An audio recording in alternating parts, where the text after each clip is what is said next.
Hello everyone, today we talk about the late medieval era of councils, a period that constitutes one of the most important parts of ecclesiastical history, and not only, really. It is something incredible, but in over 2,400 videos, many of which dedicated to pretty, thoroughly in-depth, at least compared to YouTube standards, Christian history, we never talked even once about this era, this period, if not, of course, just by reference, never dedicated a single video about any of the major councils of the late medieval era. Of course, we talked a lot about mostly the late medieval crisis from a socio-economical point of view. We talk here and there about politics, institutions in the last centuries of the Middle Ages, but we mostly observed state building, governmental practice, administration, taxes, things like that. These topics are naturally all intertwined, also with ecclesiastical history. But there is a broader backdrop here against which we are presenting this theme, that is the one of the decline of universal authorities in the later Middle Ages. We are not new to this topic either. We talk about this especially from the perspective of, let's say, the rise of national monarchies. So to say, the timeline is debatable whether it fits particularly like the later centuries of the Middle Ages or maybe the 12th, the 13th to some extent. This is not much the point. We observed certain thinkers, right? The decline properly of the awareness of the sacred in the heart of man, as I always say. That is a topic that, of course, requires a much bigger explanation, interpretation, that I often put on the fore, as a matter of fact. It's just part of the historical degeneration of moral quality of the individuals, especially, and all the mistakes that are collectively sown, in spite of the fact that there is indeed a positive side in the growth of more concentrated power through evidently means that really function. And so, as I always say, it's not much that there is a modern era, a modern history, a modern society.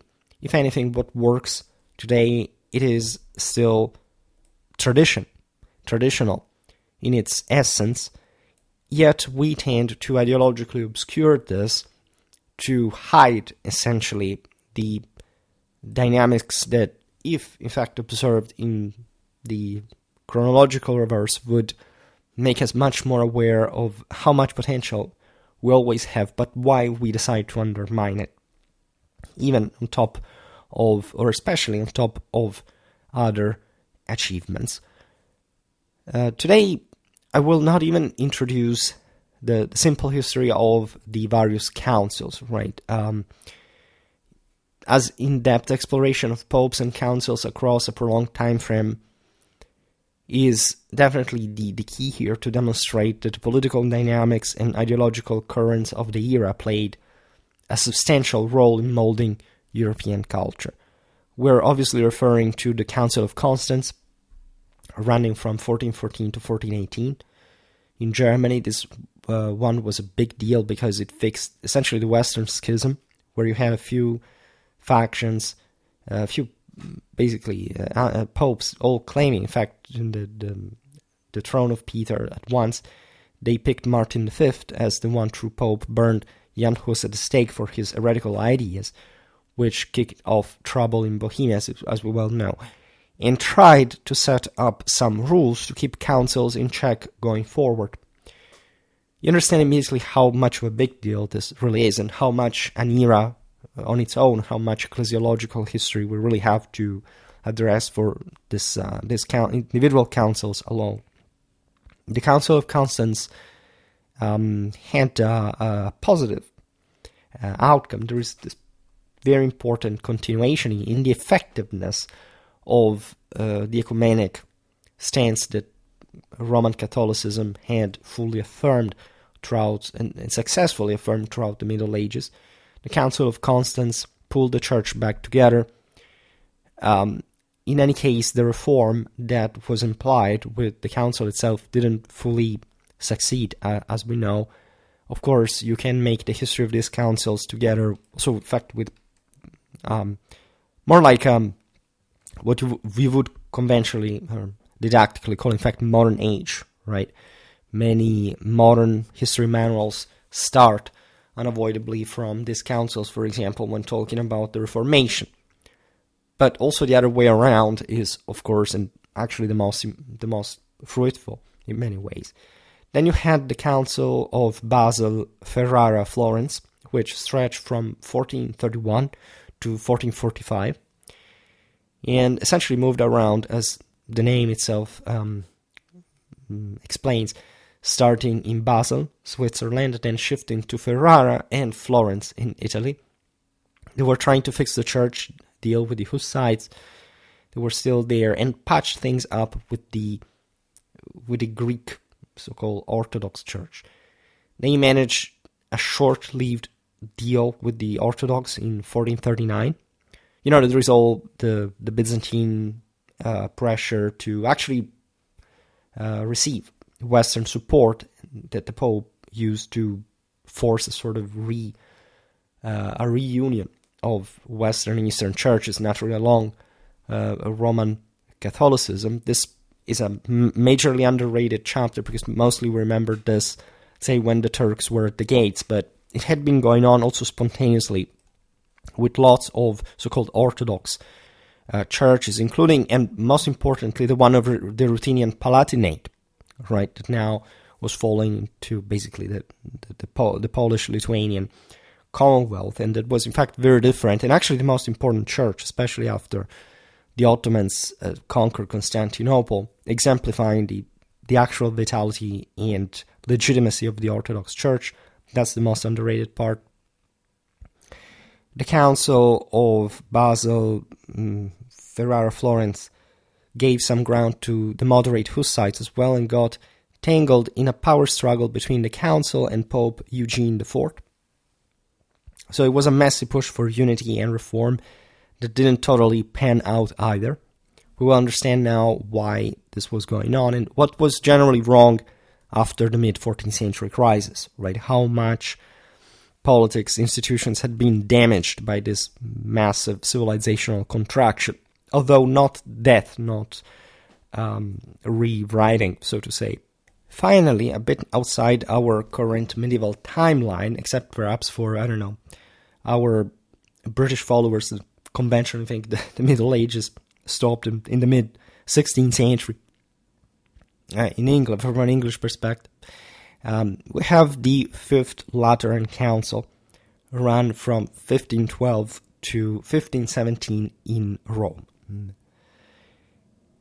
We've seen the Fourth Lateran Council, you know, these were big deals, and at the time, we're in the heart of the Renaissance, right?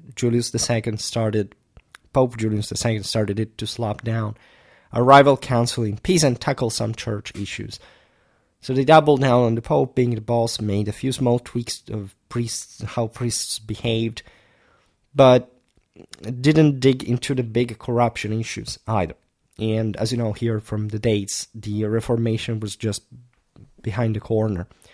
In fact, the council, or the Fifth Lateran Council, was the last big council before the Protestant Reformation hit. And in fact, it didn't do enough to stop what was coming. There's probably not even the best interpretation of the story, because actually the Protestant Reformation could be stopped in the first years, right? Had both sides behaved differently. Of course, well, you would say, thanks Maya, you know, what if everything had changed, of course.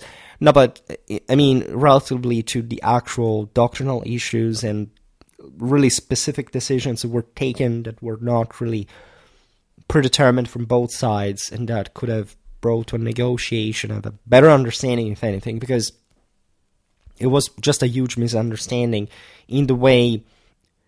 In fact, this turned out to be just as an excuse for further civilizational disruption and sabotage that had, in fact, not even to do with strictly theological issues.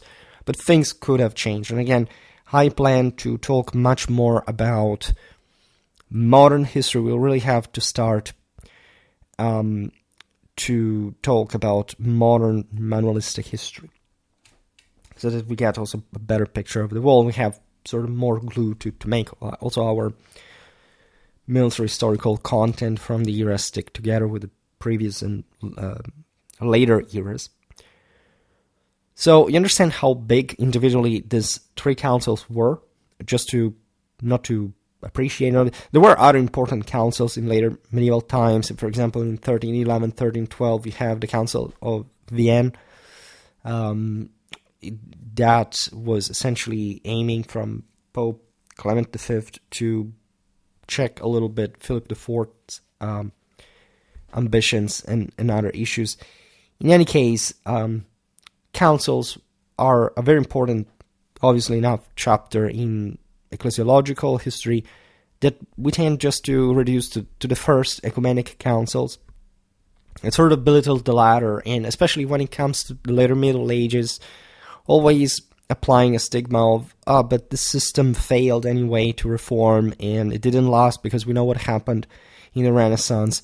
And so it's just reflecting a general sense of decline. There were three popes at the time containing the throne of Peter, etc. But when you look at the details, at the implications, at the context, at the political game behind that, you understand that it sort of all made sense, that in many ways this the councils themselves were able to save a lot, and with great competence and importance, and as we'll see now, an enhanced sense of European identity. Which may seem strange because eventually it was, of course, a big crack in Western Christendom.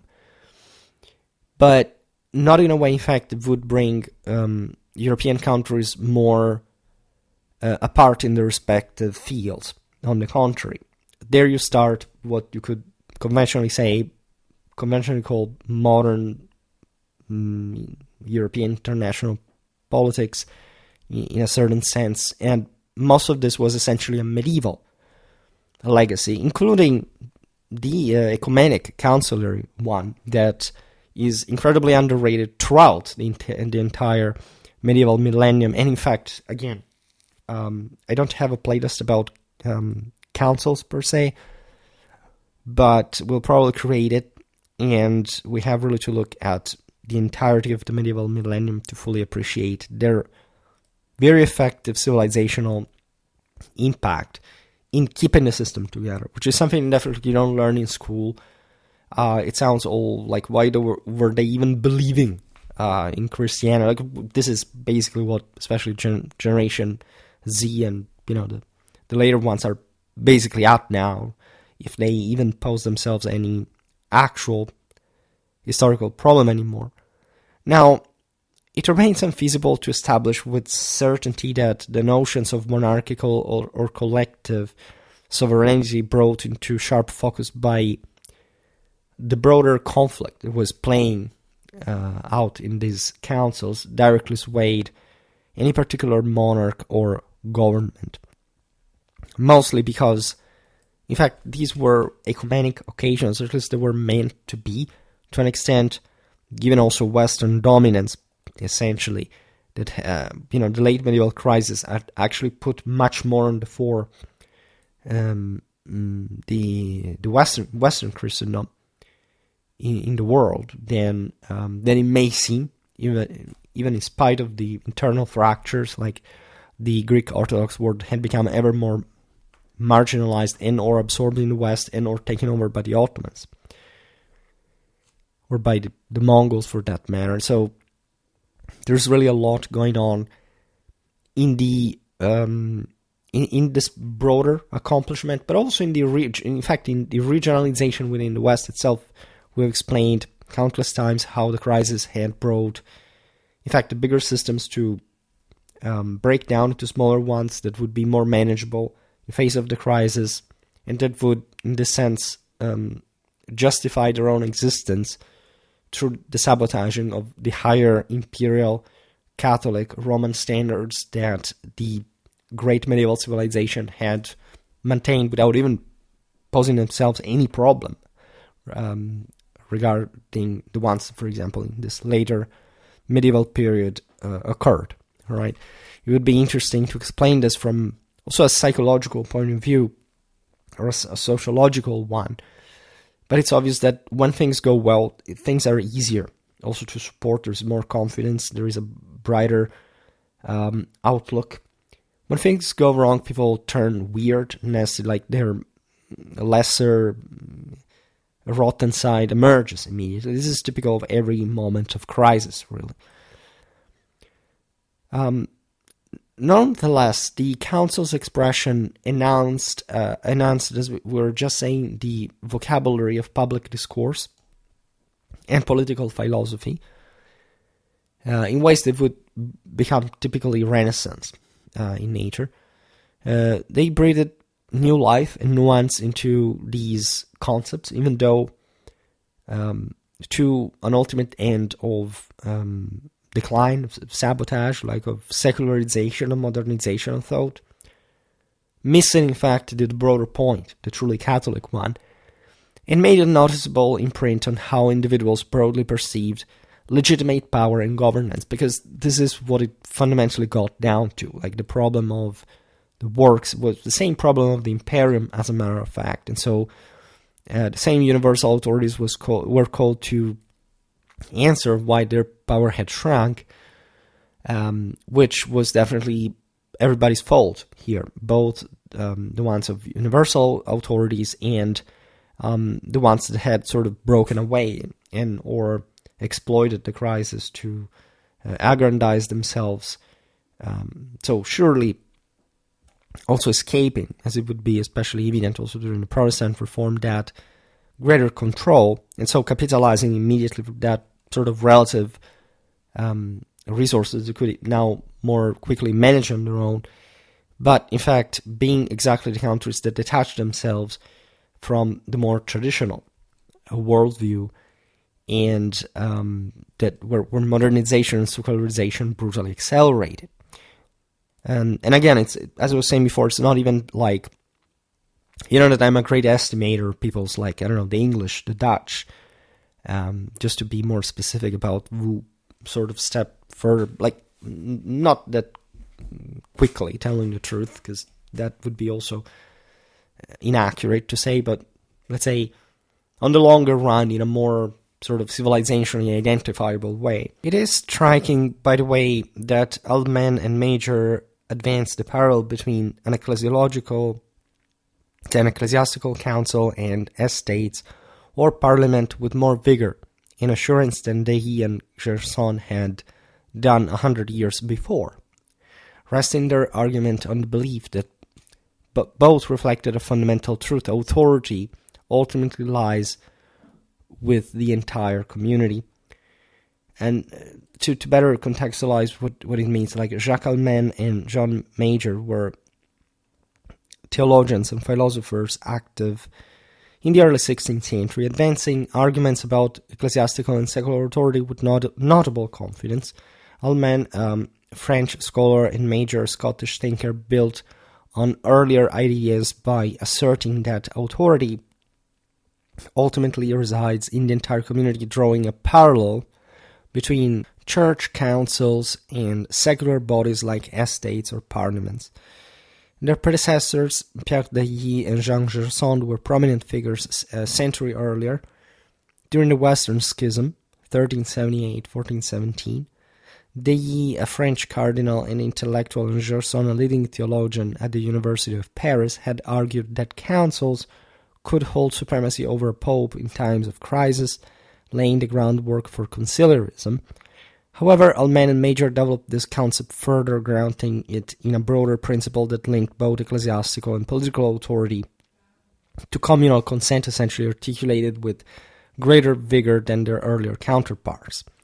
Of course, the context is messed up as it sounds, meaning that not just these Renaissance thinkers were essentially modernizing and secularizing the basically they were putting the church aside, right, pretending that the necessity of the function of the priesthood simply not to exist in terms of lay guidance, which was even beyond what the emperors during the investiture controversy had tried to affirm. That is to say that, in fact, the church was required to spiritually back the imperial thought, and that this had to be, in fact, complementary with the one of Rome, which was also the ultimate universal authority that the same emperors aspired to in their recompaction of the world under a single rule.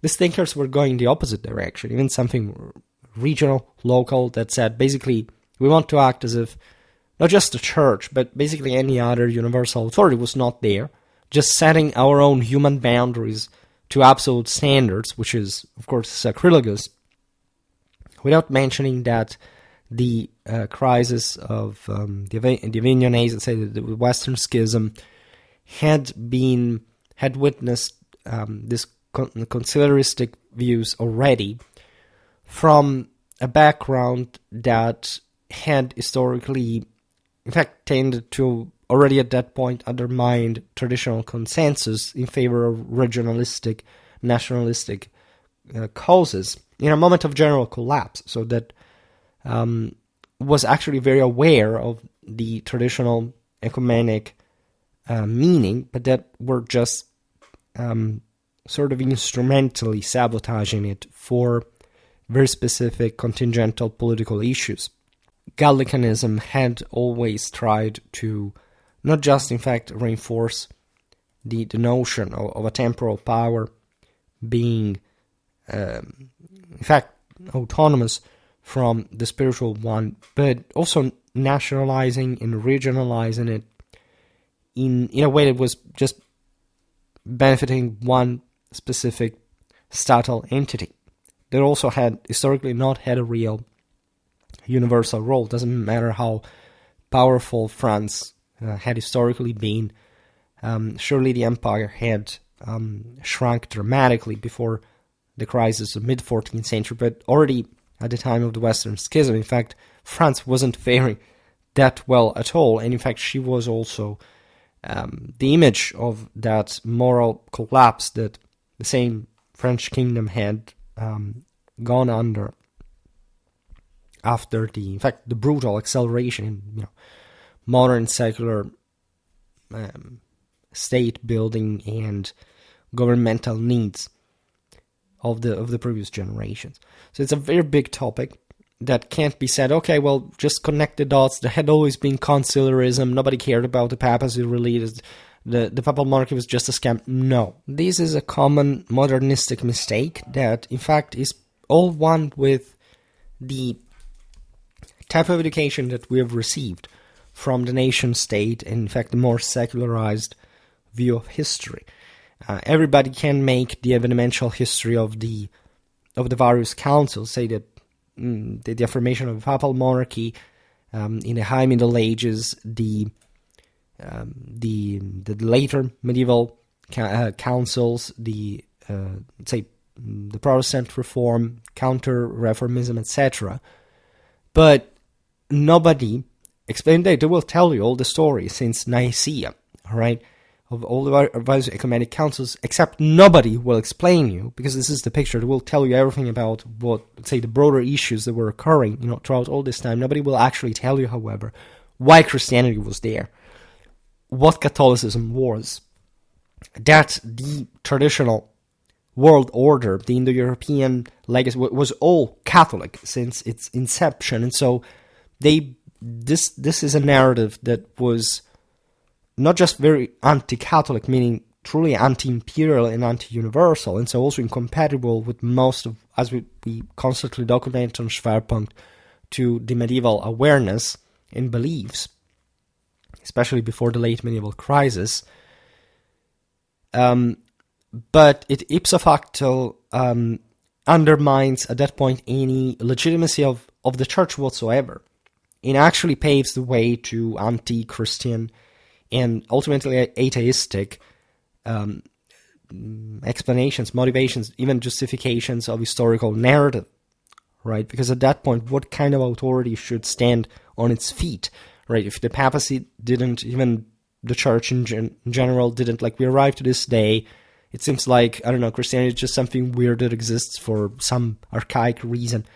I'm making it simple, of course, but there is a general lack of ecclesiological historical knowledge. I see it even on Schwerpunkt. Like when I talk about Christian history, people do not watch. They tend not to properly get the reference. That is a big problem because it starts with the school, not just with parents, of course, that do not know anything about the stuff, but in general, with the scientific and surgical removal of any reference to Catholic tradition, that most people do not know what it is, right? To most people, being Catholic is just, I don't know, there are different confessions. The Catholics are the Pope, right? You know, they're put on the same level and equivalent. They do not ask themselves why, for example, the Orthodox Church is notoriously called Catholic, by the way, in the official formula. So it's beyond. If you're interested, I made lots of videos about history of religions. We know what tradition is on Schwerpunkt. At least we try to explore it, to disclose it, because it's truly something you have literally never heard of. This is not my hyperbole, like literally never heard of. Well, okay, I know what Catholic means. No, you really don't, right? You have never heard it. There is no thinker, there is no major cultural movement, zero, no reference whatsoever in our world currently that ever articulated any even remote familiarity with the concept of Catholic tradition. Not even Catholic people, not even Christian Catholics. So this is incredibly problematic. From one side. From the other, remember that history in historical narratives is literally a product of the severage of your historical awareness from the original Catholic traditional meaning. In fact, what is important to highlight here, as we will find out when talking more in depth about conciliar history, is that these ideas that were aiming to quite instrumentally and selfishly undermine the role of universal institutions did not dictate the trajectory of subsequent constitutional developments. At the time, say in the full 15th century, people knew very well what authority was. Actually, as I explained countless times, in this later centuries, really, the ancien regime was fully established with an actual drop in relevance of common people. Right? It was a social collapse of the lower strata of the populace. The Renaissance was the diametric opposite of any rise in, the liberty of people. This is maybe a narrative, in fact, that is sometimes fueled in an anti-Catholic and anti-papistic bias sense, because again, some powers that after the Reformation sort of took more off, at least they took their time, but became more relevant on the world stage, in Europe, etc. That may sound, also considering what they developed further later with democracy, as we intended, conventionally we use the term, it's improper, whatever, but still would make you believe. None of that happened, right? If anything, what happened was, again, a fragmentation of the bigger powers, and so more people having a dialogue from a more entrenched standpoint and very high, really elite, kind of hierarchical positions that were more difficult to move, considering the lesser capacity of, saying, the papacy and the empire to simply intervene against them, right?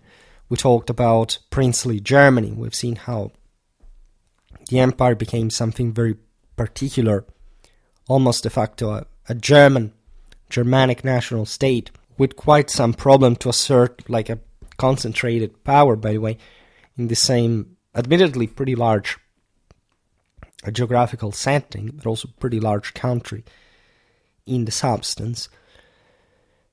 We made enough videos about the later, especially the 15th century, to explain the limits of also other monarchies in general, right? This was a moment, for example, where England, that had been a very updated and advanced country from William the Conqueror to Edward III, basically began to gradually withdraw, even before the formidable string of English victories on the battlefields of the 100 Years' War finished.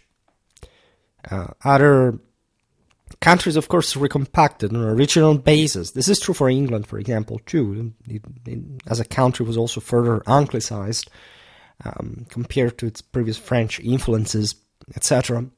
But in this sense, every country was reasoning more within their own boundaries. I mean, think about the Bohemia of Charles IV. It was truly the heart of 14th century Europe, to the Bohemia of the Hussites, a destroyed country that lost 1/3 of its entire population, and that basically lost its own political autonomy and independence. It was taken over by the Habsburgs at the end of this period. Also, with the Italian wars, the very rich and highly civilized Italy lost a great part of its autonomy that would not be reacquired fully until, in fact, the Italian unification. Not even France, with all her might, managed to reassert the same power she had had in relative terms, say, in the age of the Angevins, right, of the great French dominance stretching from the Channel to the Aegean. We recently made a video about the first half of the 14th century. France, Naples, her Guelph allies being the most powerful reality inherited that wasn't properly reestablished. So, in all this, there was, and I explained this in videos about the Renaissance, humanism, etc. Not just, first of all, an oligarchization, a sclerotization, but in this sense, a more courtly elite culture affirming itself, which is fundamentally the one of the humanists themselves, that corresponded to a secularization and modernization, increasingly more detached from action, at least in this among the greater thinkers of the era, and with an imbalance towards contemplation, which brought to many problems. From one side, it also revived part of classical traditional knowledge, which was, in fact, still upheld by everybody involved, as we've seen very often also in the videos about those who maintain action as soldiers, as leaders, as commanders in the era of mercenaries, mostly at this point. But, say, and this influenced us very much as moderns, bringing us to interpret history through that post-late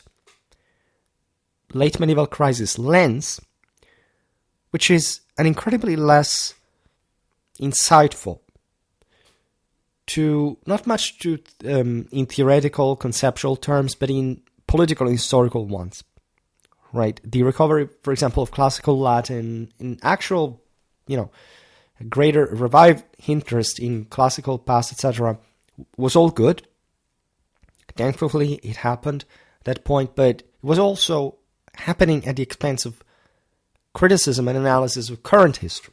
These were people just maintained to study by some great leaders, princes, monarchs, that had a specific agenda, did not really care to express great criticism around their personal, historical, say, current political issues.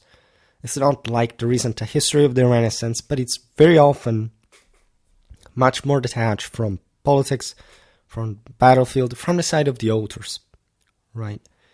At the same time, however, there is a great deal of a resystematization of, say, juridical, statal culture that we observed in different videos, especially about Roman law and its spread in Europe. There is surely a European dimension is affirming itself with humanism. Think about Erasmus, Cusano, etc. We made some videos about them already to, if anything, say, remember that we really start from these guys. but also remember in this sense what were the limits of their knowledge, right? You cannot say, I don't know, here I will not make any specific name for it because otherwise we will start digressing too much, right? But as you know, I don't know if you've ever studied the enormous work of Machiavelli, you have noticed that this is really a powerful, actually also very traditional way of thinking, regardless of the fact that you're told that this is actually now a modern thinker, he's the Renaissance, it's not. There's actually a lot of continuity. It's more like a continuity from the past than anything. And it should be framed in that lens. But it's rather the background of Machiavelli that matters. People tend often to confuse this. Classicism, history of literature, philological studies, paradoxically ignore history, big deal. So that people say, oh, I read this book from this author. Maybe they don't even know what the background of that author actually was. This is really typical in our society. Citing names. This is also something on YouTube. People, this content would benefit from inserting a citation from, even just a phrase from an author. Why? If you're actually explaining it correctly, like unless you're literally criticizing that statement, this sense of giving more work to something just because you randomly cite an author like openly, it just means that you literally, this is a very modern idea that was born at the time, that ipso facto resolves the problem of the interpretation of the bulk of the work, the criticism of authority. This is the bigger issue. The fact that morality and science, politics and power are fundamentally about authority, just like history is.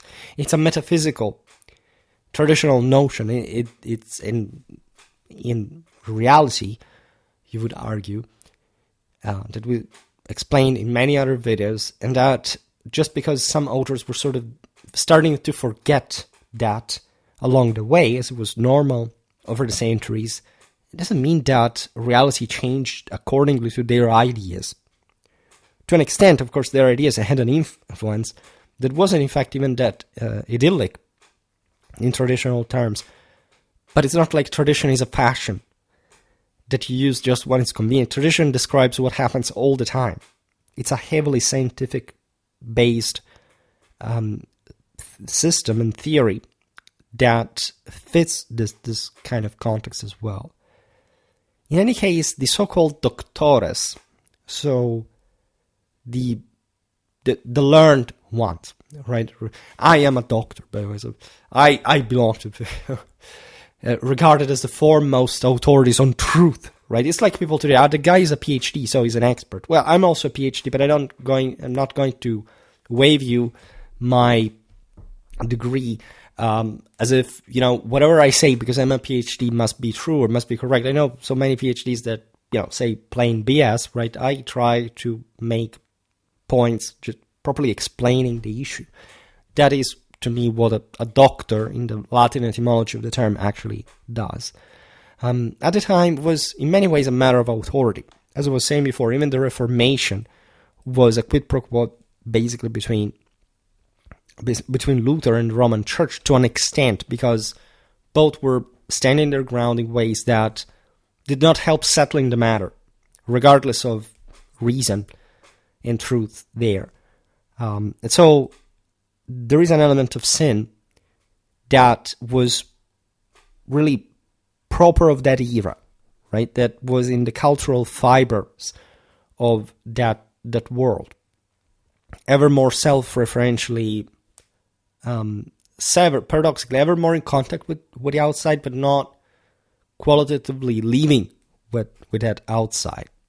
You see, a modernist would be obsessed with these changes by saying that this was the actual quote. Modern history did not exist, right? Modernists rest on nothing. There is just the Middle Ages up to the late 18th or early 20th century, and then there is a contemporary era, in my views, right? But further damage, I don't know, a topic like this, like why these doctores emerge, it's mostly presented as a positive thing just per se, and or studied as a noteworthy societal phenomenon. So regardless of that, like this thing happened for some reason that we'll look at, but we will not tie to tradition or to the lack thereof. It's just, this era. Let's mix things, let's put everything in relative terms, because there is really no center. This is in part the same idea of the Baroque, of the Reformations, the Counter-Reformation, the sense of this world without a center, right? That was truly born as a consequence of these issues and more. And actually, what is also interesting here is that a similar observation applies to the current evolution of monarchical ideas. The self-referentiality of, I am this country just because I am this country. I should fight and die for my country. Why? Like, isn't there something above your country? Yes, of course, even in those times, even among the Protestants, there was God, and so the whole hierarchy was there. But the question is, shouldn't there really be anything else, and why? Where is tradition in all this? Where is hierarchy? Where is authority? Why should you just refer to that particularly limited sphere of influence? Why would you content yourself just with that? Why would you consider a minor thing something more important of the wall? This is something which happens with, again, sabotage, with this notion of setting ever more subjective standards, ever more relative ones. This is typical of anti-tradition. This is what's happening in these centuries, but it is also, in fact, reducing the meaning of actual leadership, of traditional power that these countries had upheld within a Catholic world, even when they were not, in fact, emperors, but just kings of feudal monarchies, so to say. Frankly, the more I study the Reformation, the more it seems to me something similar to the Migration era, which is not obvious, right? But many concepts, including the denial of works, the greater, properly hypostatization of God, the separation of the two natures, it's something extremely, like it's very similar in Arianism, for example. If you look at Luteranism, if we're not talking about certain other Manichaean, phenomena that, of course, reemerged historically, and there's a reason why Luther was so much influenced by Paul and Augustine, for example. It's not to say that, but I mean, there's a big deal of historical issue there with the concept of empire, the concept of power, the concept of grace. But these are much older ones that, when were rediscussed in the Renaissance, I would say modern historians made it so central to, like, an interpretation that would have been just traditional, in their opinion, and that had instead heavily changed already in the previous centuries and even before. So it's not really that correct. It didn't really stop to the auctoritates, to the doctores, right, from both sides, as instead normally modernists just study this phenomenon. The conciliar disputes also left their mark on diplomacy and global interactions. This also for the better, in a sense. The resolutions of the schisms, initially between competing popes, as we've seen, and later between the Pope and the Council itself, ignited a flurry of diplomatic engagement. The more people participated, of course, the more there was a need of broader international cooperation, coordination. These efforts on one side brought together rulers and clerics from various European nations in a collective pursuit. This did involve, never underestimate ecclesiastical culture in founding the Renaissance one as well. It's not just a lay thing. Study the history of the Jesuits, right, where they're yet to come, of course, but realize how culturally impacting by scale they were on probably the roots of Western civilization and beyond. Most people live without literally knowing this. Like, I don't know where I come from. It's not much because of the background itself, but people do not even need to go to university to know how much this impact was and why it was literally central and not second to anything. But again, ask an average person on the street. I wouldn't say even where I come from that they actually know, but whoever at least hears something, at least hear that they know it's a big deal. There are countries in the West today where, again, kids do not even know where they are born. Like, but what's the past up to 1 week ago, right? It wrote this kind of things. Now, on the other side, councils were resolved through an innovative tactic. Direct dealings between the papacy and lay leaders, sidestepping the clerical hierarchy as a standalone intermediary. Never underestimate this dynamic either, because in the Middle Ages it had really been very important also during the investiture controversy. For a while, both ecclesiastical and international politics were funneled into intellectual exchanges, spanning legal and theological matters among bishops and doctores conducted in the company of secular rulers. These leaders notably declined to sanction violence among the principal factions. This evidently is an anti-traditional point, because actually all traditional, universal powers had historically sat down to just put an end to violence. It's not to say that it wouldn't be wars even between them, but the ultimate point, if it was a war among Christians, or at least within Western Christendom, the papacy would step in, would say, stop it, we're in another. The emperor in theory was also there to enforce, and other lay authorities, like it could be the king of France, whoever, right, was generally speaking inclined to maintain that connection. We often paint the Middle Ages as, a moment of anarchy, where things were actually worse. In many ways, the later Middle Ages were worse than the previous periods, where there were actually stronger, more effective polities that, by the way, ensured a greater amount of people and wealth just exist, also to make more war, but still towards more, in fact, imperially and universally settling directions. We don't need to stress, the importance of the Cathars' repression in the early 13th century for the success of the West as a civilization. And again, if you've never really wondered why, or you think there were those evil bishops saying, God will recognize their own, look at how terrible was the church,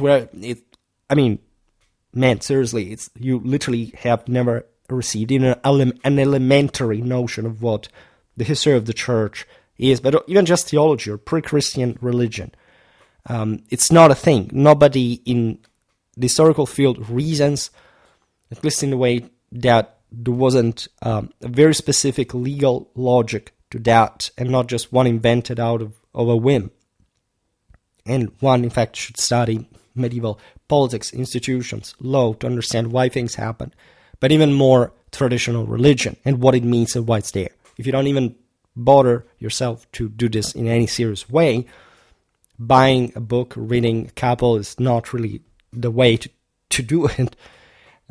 It's not other people's problems. You shouldn't spread this nonsense. Besides, the repression of the heretics had a purpose. The most disturbing trend in the later Middle Ages is rather politics opposing themselves to a universal order, even when claiming to be within Catholicism, which is weird. Tolerating certain phenomena. This went on for a while, that also in the modern age there are the so-called impious alliances. Think about France with the Turk, the German Protestants hoping Vienna to fall rather than make a favor to the papacy or whatever. So we were talking about very bad stuff, right? But truly bad, objectively self-castrating stuff that, however, lesser people always engage into. Now, those skirmishes had erupted in Italy after the beginning of the Western Schism in 1378, which also, again, has to do with the entire international situation, which it's not even just an ecclesiastical issue. And Pope Eugenius sporadically encouraged rulers to target Basil's advocates as heretics. The council still stuck to legal processes. This is true also for the Inquisition. The Inquisition was by far the best, more just, more guarantistic, more serious, more documented, more transparent tribunal in the entire world at the time. They were really something. It's not just a matter of, there were much more people killed by lay authorities than the Inquisition in the most horrifying ways.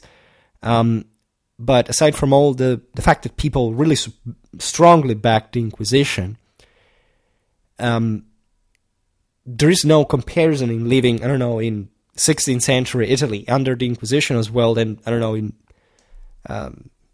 in Denmark, right, during the same period. It's literally like you could be brought to jail and killed even on the spot.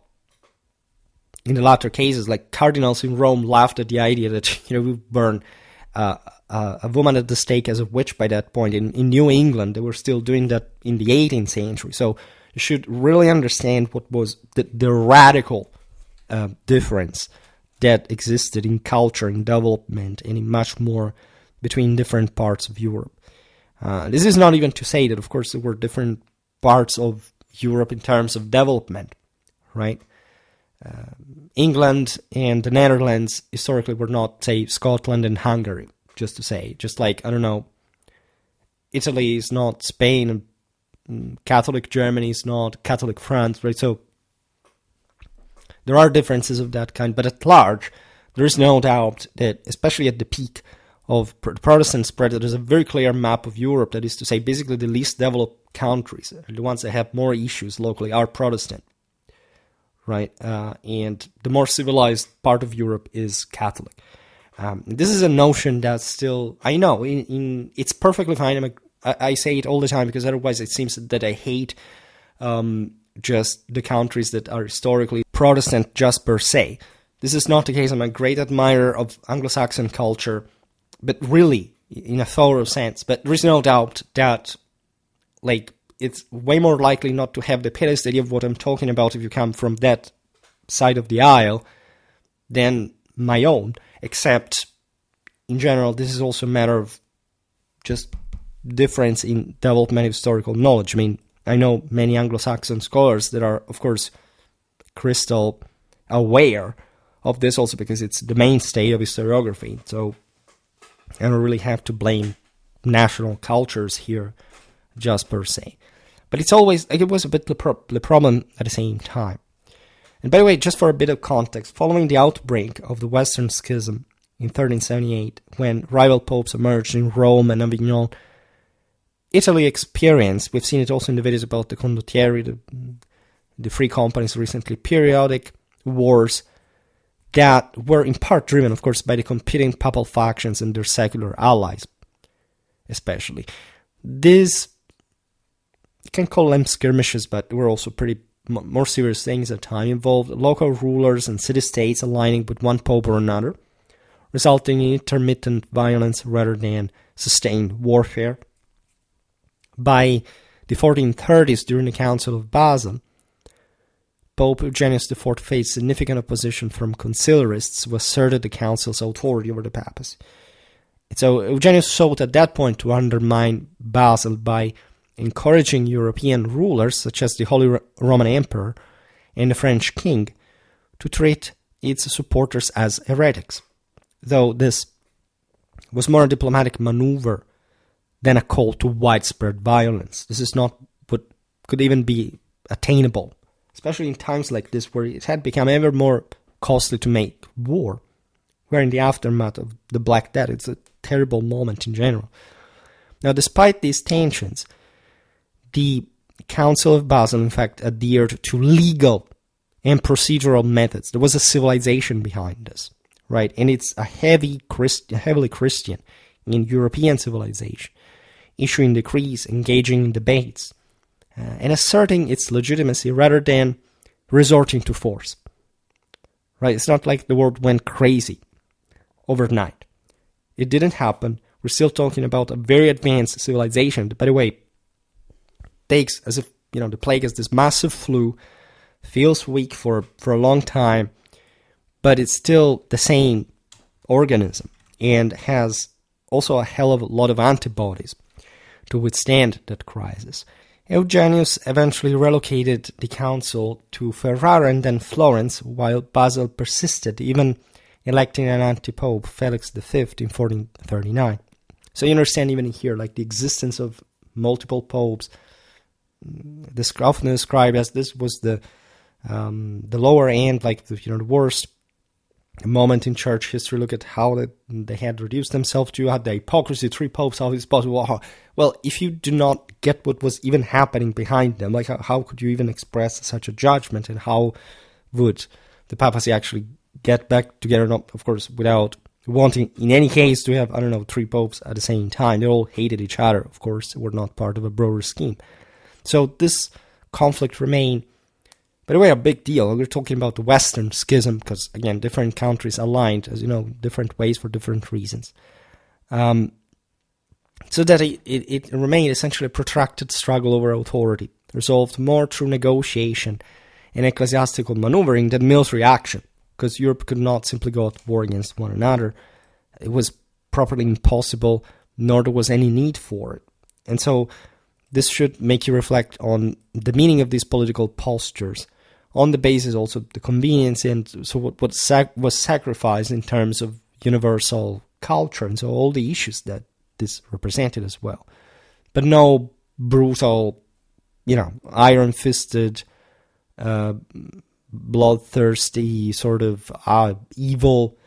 How many videos, I always say this, like on YouTube you have, which was the most evil pope, with the thumbnail, with the pope with the horn and in hell, can we get to an actually civilized level of schooling? Like, this is not even, again, higher education. This is something that you should have gotten together with first world civilization, right?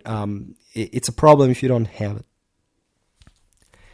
Now, another interesting thing here, no martyrs emerged from this all, right? There were some figures who were, of course, like think about Jan Hus, and so that to give the name to the Hussites, also for other reasons other than him, by the way, in Bohemia, etc. But as it was burned at stake during the council, and also for reasons that show how still things could be managed by different rulers enacting this, because the church could not do it without lay support. Without it, they couldn't sentence they could sentence someone to death, but not executing that sentence.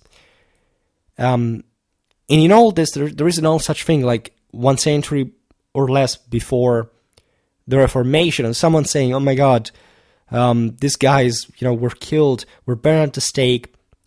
This is valid for, also later confessional conflict history. Like, here the problem was not undermining even Christendom per se, or the necessity for an authority, right, per se, or authority in general. Of course, that would eventually get down to the problem, of having individual rulers consider themselves the heads of the church, and more. These conciliaristic movements were not helping in general, but they were still existing in a framework where, let's say, normal countries worked in that sense, right? So there wasn't much of an issue. You could have an heretic Hussite on the throne of Bohemia, while the Ottomans were swarming the Balkans and heading towards Central Europe.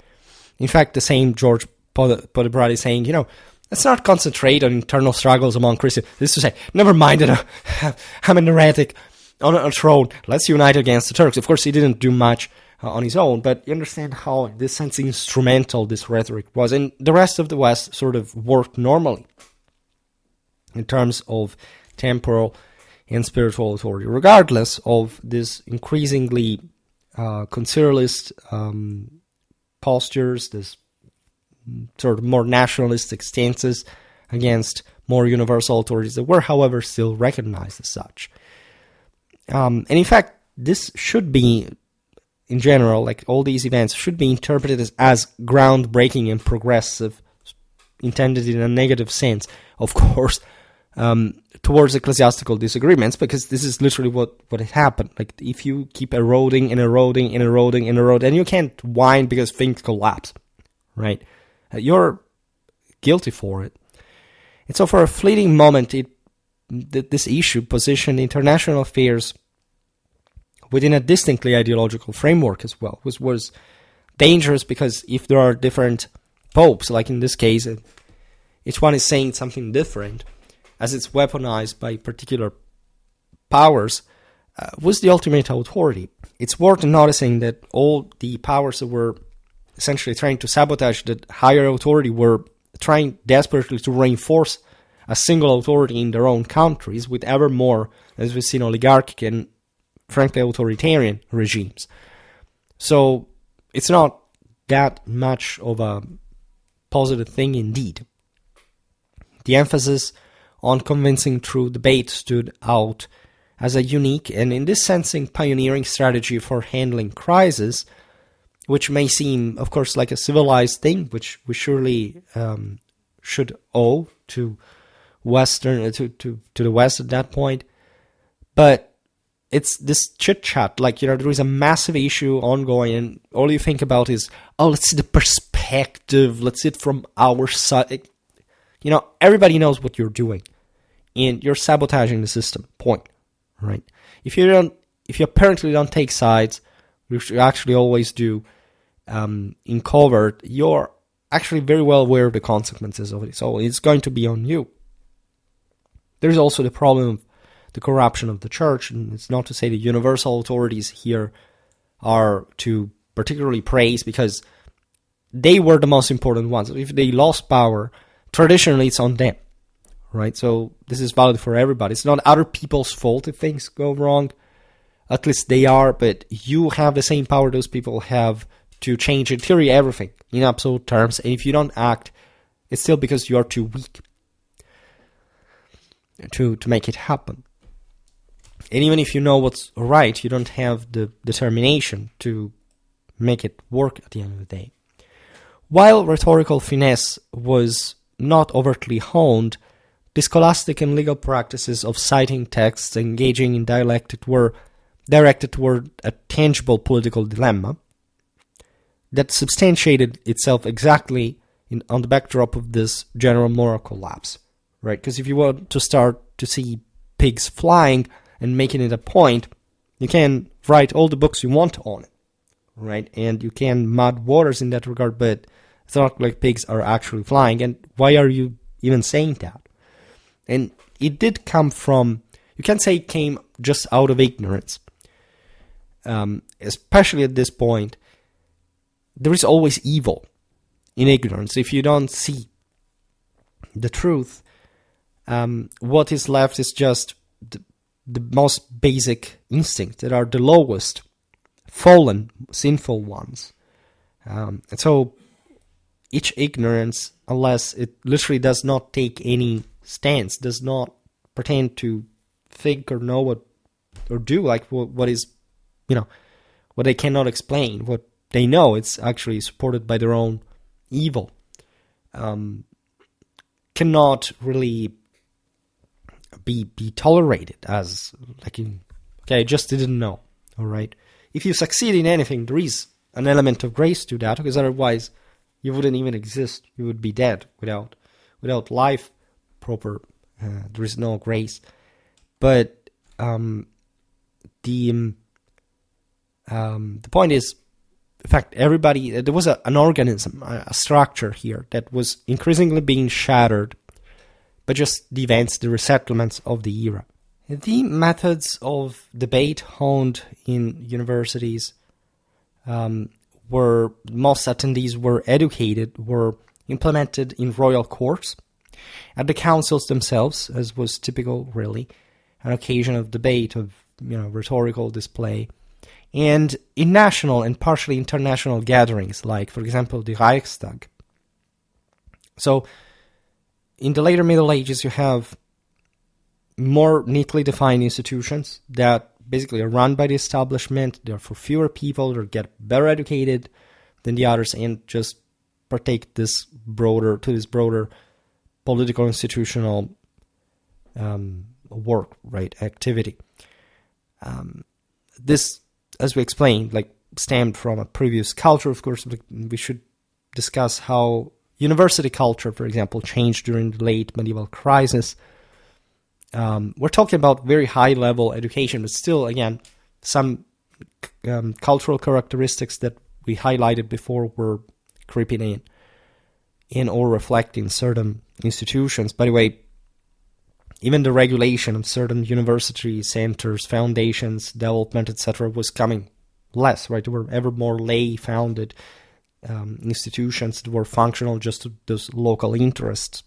This, by the way, rested on a remarkable trust in the potency of words, which is not also entirely what you should be too confident in, because it's just words, right? It's just like people tweeting, right? In fact, neither dialectic nor persuasion ultimately dictated the resolution of these issues.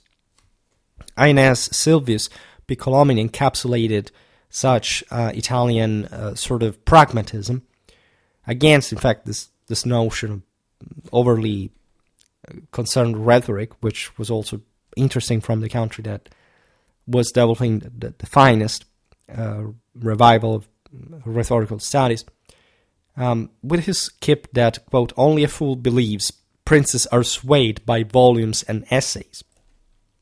This is quite interesting, because people often quote Ines Silvius Piccolomini, who, as you know, later became Pope Pius II, was a crucial figure, for example, in the anti-Ottoman crusade, the siege of Belgrade, Hunyadi, Capistrano, like we're talking about massive this. Eventually they all died with the plague. But 1458, 1464, Ines Silvius was a great humanist, a diplomat, ecclesiastical figure before, of course, his rose to power. But his pragmatism is remarkable, and there are people who still sort of mindlessly quote him, for example, when there is this interpretation of the Hussites that would be able essentially to ensnare with their columns of wagons the enemies by enveloping them aggressively, which Piccolomini was just writing to represent like a snake, like a devil, and has practically nothing to do with how the Hussites actually fought. But this is what I mean, what people sometimes like got from this modern world, the habit of simply citing without reflecting about the background. These people were not such a thing, right? Before his papacy, Ines Silvius was deeply involved in the Council of Basel, initially supporting its conciliarist stance, though he later aligned himself with Pope Eugenius IV when he proved advantageous. His oft-quoted remark that only a fool believes princes are swayed by scholarly works captures his realistic, even cynical, right, view of politics, shaped by his observations of Italy's competitive princely court. Like it's something almost Machiavellian in prodrome. Born in 1405, Ines was a prolific writer, by the way, and skilled negotiator, transitioning from a conciliar advocate to a staunch defender of papal authority. As Pope himself, he issued the 1460 bull Execrabilis, it's a very important one, we'll make a video about it, which prohibited appeals to councils over papal decisions, decisively rejecting conciliarism. His career exemplifies a practical adaptability, prioritizing effective action over ideological consistency. And, right, he really well embodied that. There is also some critical limit to this all. For example, after the mid-15th century, tangible ecclesiastical authority, the capacity to shape opinions and drive action, appeared momentarily weakened. In truth, the mantle of moral guidance had shifted to those who could assert personal Christian allure, to some extent at least, where the main decline of universalism had crept in.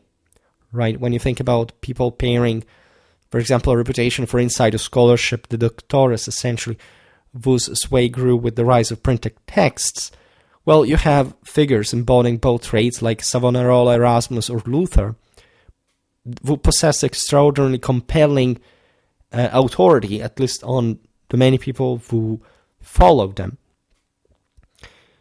This is like, again, in today's world, like how many people have, I don't know, many subscribers without actually making any interesting or intelligent point, right? Being simply outsmarted, outclassed by the actual experts that are the ones who actually run the business, right? But they will find a space as well, and what they will do, essentially sabotaging the system, from the top of an authority gained because there are ever more people that literally know less, are less powerful, and will, however, as larger masses, be able to make you float over them.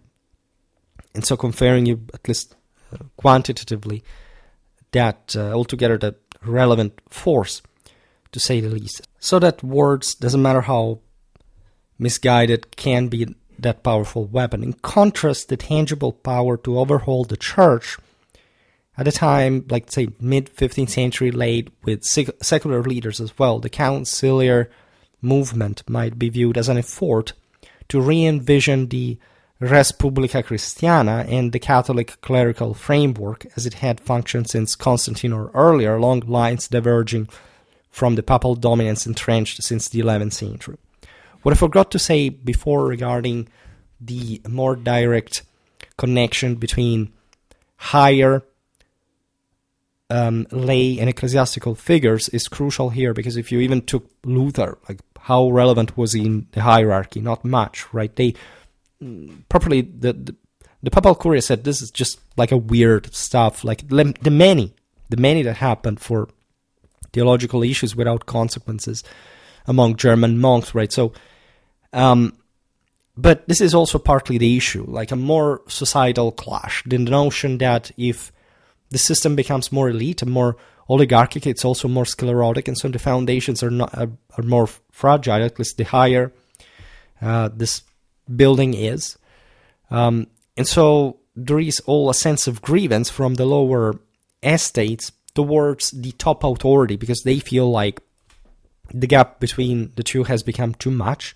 And instead of then reflecting on why this had happened, which we discussed extensively, talking about these late medieval heresies and also the general socio-economical consequences of the mid-14th century crisis. And as we were just saying, like the broader political institutional fragmentation and localization of power that obviously wanted to sneak away from more authoritative authority, increased this sort of paranoid fourth estate fear that it's something we have described, for example, in the video about the German peasants' revolt that falls just after the beginning of the Protestant Reformation, and that sort of very well exemplifies how the issue was not even theological per se. Like these broader movements could occur, could be supported, could provide with manpower, with violence,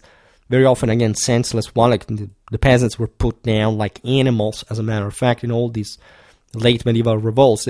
They went nowhere, right? They sank like crazy. They had a chance up to the point to get a place as the fourth estate in the parliament, fairly represented. They lost it all, right? So at that point, it was about riding the wave of this nonsensical sabotage. Like it's not like they wouldn't feel betrayed. They wouldn't feel the burden of having sunk down further, but they had lost it themselves. And at the end of the day, attempting at least to tear down what was left was not really productive, right? You can see this Europe-wide, that at the end of the day, the Protestant Reformation did not kill Catholicism. It remained fundamentally minority in Europe. And even, as we were saying before, in actually the least developed parts of the continent. So this is really an interesting aspect in both absolute and relative terms. So the broader collapse, I'd say also conciliarism, was stemming essentially from the same, because the same ecclesiastical hierarchies at point would feel betrayed. We talked about this for the Hussites, right? There were so many parish priests, for example, who would join the revolt. Why? Because they were at the bottom of the hierarchy, right? They also felt those socio-economical implications. They were just lesser people. They were less educated, were more stupid. In other words, they did not understand that they would have destroyed their own country as it happened, and that they got nowhere at the end of the day with Hussitism as well. So also because they had lots of other reasons. So there was this internal problem, which had historically existed since ever. I mean, the various national churches had at some point sided just for the local sovereign in the Middle Ages against the Pope. Obviously not with the ideological hatred and resentment that would be present here. But even at this point, in fact, it was more like the occasion, the chance to break freer than the actual denial of even their own, the necessity of an authority that they would have embodied at some point also by themselves in, again, way more actually restrictive and oppressive and authoritarian systems than the ones had at large existed before. So it was all an hypocrisy at the end of the day. During the turmoil of, and this is complicated because again it's different times, different generations, things change, thoughts change. For example, during the turmoil of the Western Schism, it was widely assumed that secular powers held a central role, right? In tandem with the regents, senior clergy, they could decisively choose which pope to back and whether to prepare in a council. Sigismund's, we're talking about Sigismund of Luxembourg, the guy who also fought against the Hussites, etc. Initial summoning of the Council of Constance himself bolstered their prominence, right? There was a mutual recognition, as you see here also in the elites, at a lay and temporal, at a spiritual and temporal level, lay and ecclesiastical one, to back each other. This was happening within the same systems even. As we've seen often, for example, this case, the Central European monarchs were trying to marry to each other just to inherit as much as possible and to fully recognize their status as kings in countries that had basically failed into elective systems that did not give enough power to them. So it was a way also to safeguard themselves in this landscape.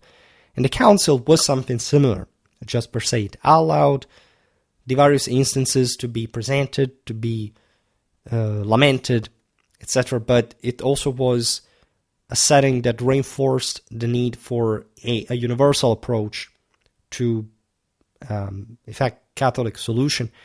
The councils of Pisa in 1409 and Constance were preceded by national clerical assemblies where, under royal supervision, finances, representatives, and agendas were set. These weren't discussing just ecclesiastical matters, but power took over, and there were great occasions just to fix things, to reform stuff, to reorganize this, again, hit post-Black Death world that was really requiring also ever more solid state building to withstand the various blows that were coming from all these international issues. In the 1437-1449 crisis, a council ceased to be in the pivotal arena. Instead, results depended on direct talks between state rulers and either the papacy or the Council of Basel. This was also not really novel. The broader notion is that you had to solve issues, like, when a pope issued a crusade, or launched a crusade, right? There had to be a general mobilization that had to be organized, together with the papacy, of course, but also among lay rulers across Europe. The various councils of the church had always required, as we've seen for the most important matters, lay enforcement. There had been always a great cooperation against heresies, especially during times of war. Again, what had happened, especially in the second half of the 14th century, had been vicious in terms of destabilization of the system. It was a moment of greater difficulty. It didn't even last that long, telling the truth. But it sort of sedimented a different order that still needed to be fixed. Also because mentally, we've seen it in videos like the one of Charles IV of Bohemia. How do you habituate people that are born in the early 14th century, that have seen the grandeur of the great medieval civilization, to the notion that now those values are not over, but that you can't simply implement the same system as before? There are so many people simply morally bailing out of the system because they don't feel enough, like they feel tired. They feel just like today. There's economic issues, there's been the pandemic, there's been like lots of things that messed everything up. Yeah, that's how it happens. But it's not like you don't have a unique power to redeem yourself through divine grace, and you can't fix the system for, literally make a change in this world ascendancy. I think it's incredibly important. It's something you can't sort of throw the towel in for. Like, it doesn't make any sense. Court rulings became the sole arbiter to a degree, because the state had increased power, like the church. I made a video about 15th century papal power at large. Was immense, but it also had shrunk in absolute terms, like the imperial one. This is especially after the Avignon parenthesis, especially again the Western Schism. And so when the papacy fully reinstates itself in a mostly central Italian dimension, you have what you would see mostly throughout the Ancien regime, like a original papal power, but that does not have the peak of control that had say, at the time of Innocent III on the rest of Europe. It is not to say that it wasn't powerful, and it still didn't have part of that on the other countries as well. Just the practical possibilities of enacting that, also with states that had more entrenched on a regional, local level, and that had in fact developed sort of more robust institutions to, again, mostly preserve themselves rather than expanding, were, just even from a mental point of view, bringing to the resistance towards external influence, whatever it was, if they had enjoyed maintaining more local autonomies, having, however, bailed out on more ambitious plans. 13th century rulers would have really not ever been able to picture a world like this. They would have said, have you all gotten to be slobs? What happened to you? Right? We used to simply go across the sea, conquer, like have a broader universal sense of this empire potentially managing to reunite everything. What about now? Telling the truth, external powers have somehow become more dependent on Europe. This is evident. The French did not really reacquire more power. Aside from the Ottomans that substituted themselves to the Byzantine Empire, other peoples were ever more marginalized, and it's not even just like the Ottoman Empire, other than this immense explosion of power that truly was based on, again, part of the Western withdrawal, was intrinsically that overwhelmingly, at least qualitatively performing, like you could simply imagine. It was immense, it was big. Again, by comparison, it was really a big deal. But let's say if the West had simply united at that point and said, okay, let's behave more unitarily, Constantinople would have been immediately retaken. The point is, who does want to do it now and why? All right? And it would take many other videos to answer this, and why it didn't happen, in fact. This shift reshaped views of ecclesiastical and broader authority. It was ultimately all about the imperium, if you think about it. Certain advocates for the emperor, princes, other monarchs, and even the papacy began framing state rulers as delegates or heads of the church. It was unavoidable, right? Cusa, for example, with his consent theory, articulated this most clearly. Nicholas of Cusa, 1464, was a German cardinal, philosopher, and theologian. He was a significant intellectual figure in the 15th century. Initially a supporter of the Council of Basel, he contributed to the Conciliarist movement before aligning with the papacy later in his career.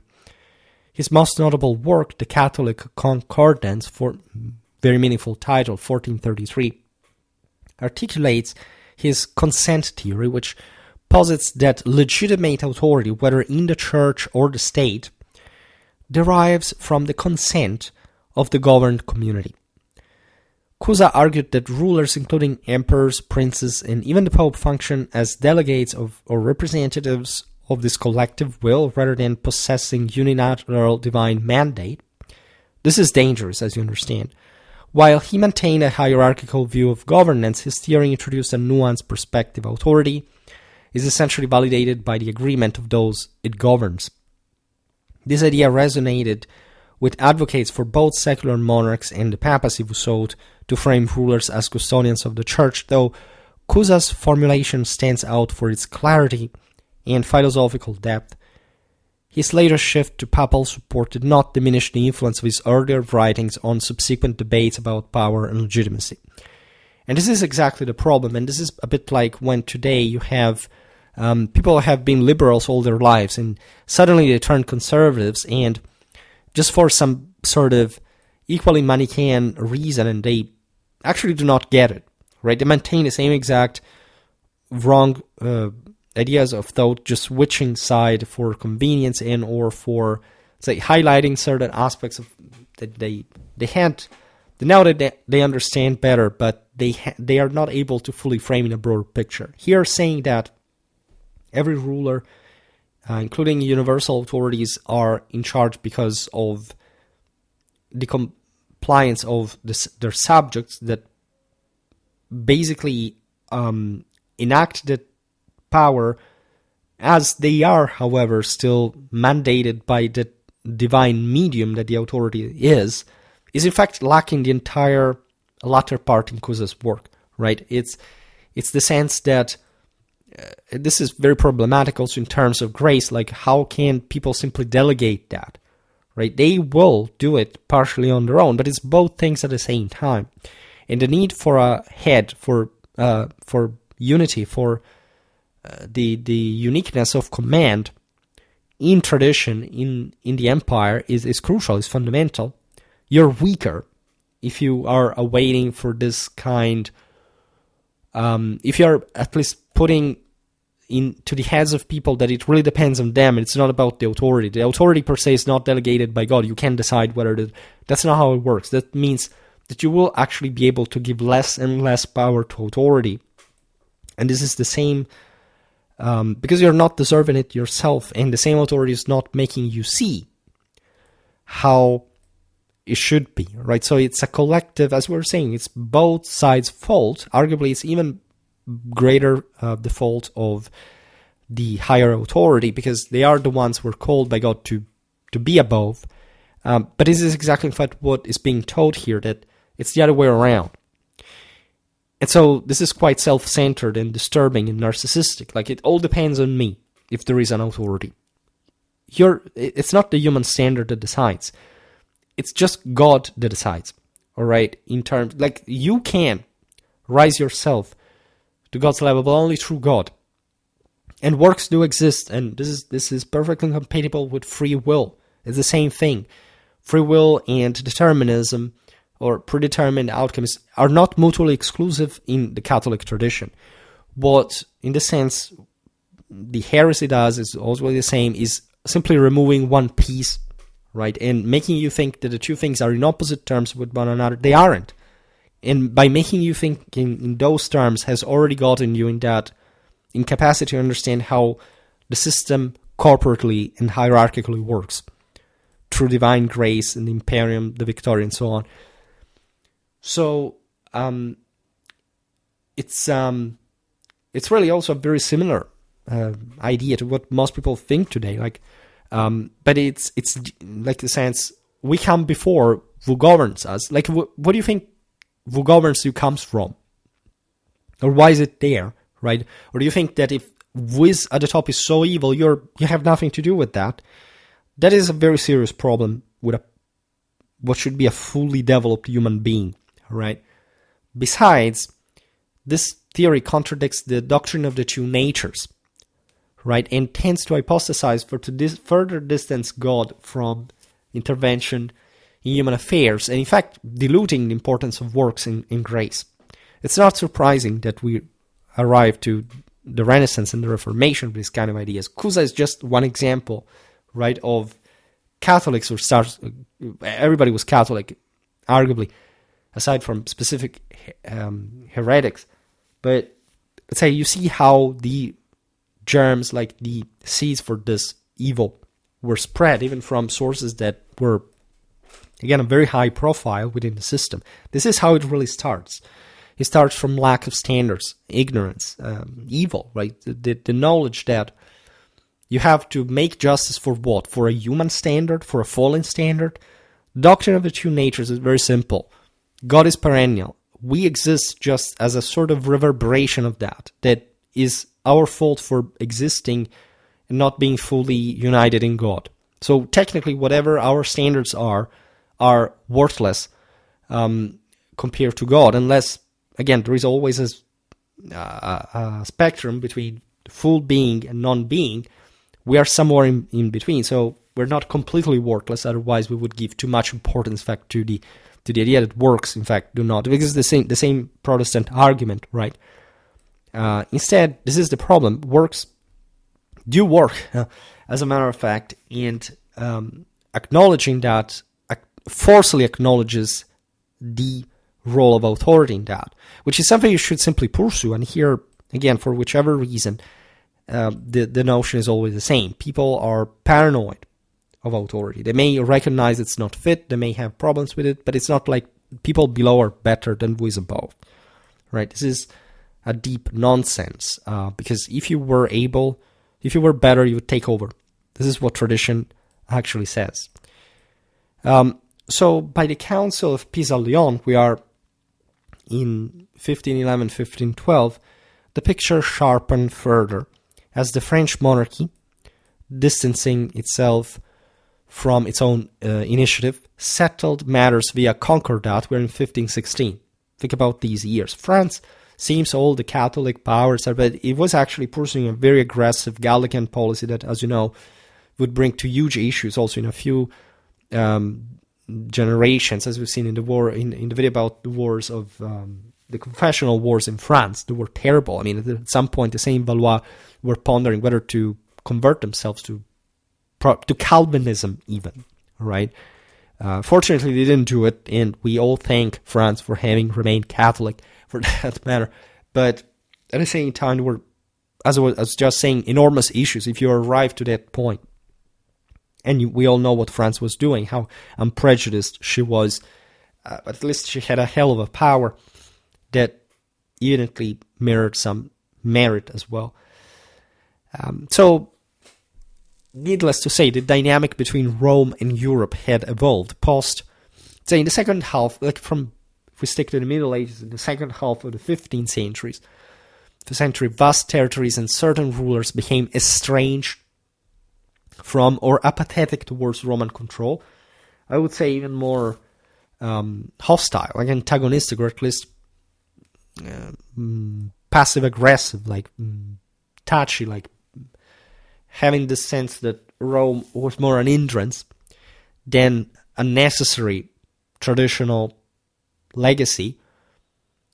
Just think from the beginning of the Middle Ages, where everybody in the world, even outside the empire, knew that there was only one center of the world, of the holy city of Rome, and that what it was. Think about the obscene stamps made against Rome, like in the time of the Reformation, and properly denying that value that had been the center, for exchanging that for something that was not the center. See, if somebody had said, okay, well, Rome is done, but because there is, first of all, the premise should have been there should be something better than Rome, in historical perspective, like better than the Roman Empire. Of course, there wasn't anything like that. The system was fragmented exactly because they had bailed out of that Catholic view. And secondly, even if that had actually happened, in fact, it should have simply demonstrated that force. It should have really become the new pole in some way, demonstrated. None of this really happened. So this hatred towards Rome, the anti-papistic feelings that are just self-hatred, are just this necessity to say, I'm special just because I exist, and I don't know anything about actual tradition. I don't know what the entire social medieval period has been about and why. By the way, we're talking dynasties at some point that ruled since then and that had been faithful Catholics at that point. But here again, it's how much can change in 1,000 years of collective degeneration. And so also the problem of the same universal authority to have failed, which is the huge issue as well. And so the ultimate result was the rise of churches that were at least ever more autonomous. The notion that that there was separation between church and state, or that we would head towards that. It's completely misconceptual. Ever since the reason why Christianity happened was that church and state were separated, had become separated. Because before it hadn't been like that. Most people believe that, I don't know, in the Roman Empire, church and state were separated. I literally heard one, I will not make any name, but a channel about just Rome that says, in Rome, church and state were separated because, look, there was tolerance of religion. You would not pass a basic history of religion exam at university. At the first year, I'll tell you that. And I made enough videos to explain why. But the worst is also believing that in the Middle Ages, in fact, there would be such unity, and that later on at some point this would end. The church and the state had always been separated. What happened after the Middle Ages, if anything, is an increasing drive towards outside of Catholicism and into atheism in the more later times. So it's not a separation between church and state.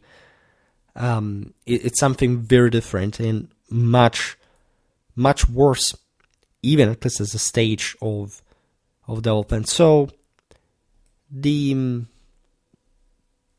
general sense here of the picture is clear. We will talk about it more in other videos about the single councils. But I think it's important to have made this point here because we can see how relevant the actual